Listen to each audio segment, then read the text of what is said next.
doctor who treated Valdo Calocane 3 years before he fatally stabbed Ian Coates, Barnaby Webber and Grace O'Malley Kumar in Nottingham, warned his mental illness was so severe he could end up killing someone, according to medical records seen by BBC Panorama. Well, Brian Dow is the Deputy Chief Executive of Rethink Mental Illness and joins us now. Good morning to you, Brian. Thanks for joining us. I think that line in the Panorama tonight that a mental health doctor wrote 3 years before the Nottingham attack that there was a danger that Valdo Calocane could end up killing someone is the thing that will stand out, and that will be really concerning for the victims' families and to the wider public today. What's your response to that? Well, nothing that I say is going to assuage the pain of Ian, Barnaby and Grace's family, and what they have gone through is absolutely horrendous. Nobody would want to experience that. Those words and that view are really troubling because, of course, what the law is meant to do is balance the rights and freedoms that individuals who are sometimes very unwell and who might even potentially pose a risk to themselves or to others against the freedom of people to be safe. And it's quite clear that in this case, something very, very tragically wrong happened, and that balance was not struck, because actually it's fairly clear he should not have been in any kind of position to do anything like that.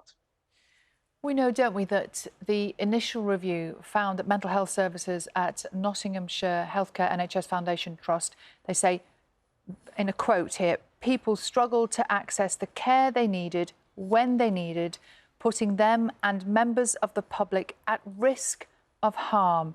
Do those words surprise you?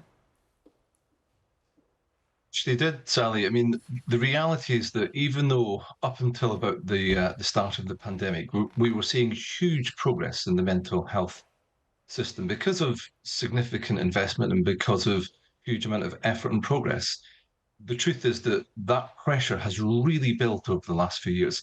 And when pressure builds from the bottom up, people are much more likely to get into serious crisis. And I think one of the other things that became quite clear is that the working collaboration that's supposed to occur between the different services involved in the care of somebody who's very unwell simply didn't happen the way that it should have done. So there are lessons to be learned from a case that I think we all accept really should never have happened in the first place. And Valdo Calocane's family have told the BBC today, as part of this panorama that's going to be shown tonight, that they think the mental health system is basically broken, and they say that there needs to be urgent reform of the system, which they are now pushing for. Do you agree with their assessment? I think there are very serious problems in the system, and actually on the kind of issue of people being potentially detained under the Mental Health Act, it's very welcome that the new government included reform of the Mental Health Act in the King's Speech, because that is designed to make sure that those people who are not in a position to advocate best for themselves or who need care, sometimes against their own wishes, is a much better, much more proactive system. It's clear that we need significant sums of investment. If you look even at the number of young people who've been diagnosed with a probable mental health disorder, we have a serious problem to tackle. That's going to need investment, but it's also going to need a different way of working between the different agencies who are often involved in the care of somebody who's very unwell. So if the system doesn't change, is there a serious risk that something like this might happen again? I think the reality is that there is always a risk in every country across the world. There will be a very small number of people who are so unwell that they pose a risk to themselves or to others.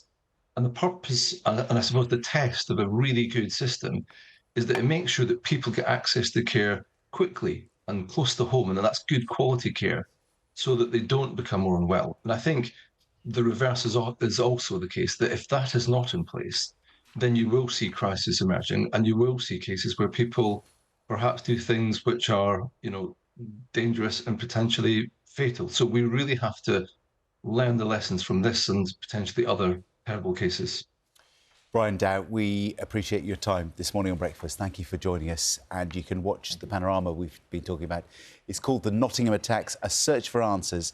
It's on BBC One and on the BBC iPlayer at 8 o'clock this evening.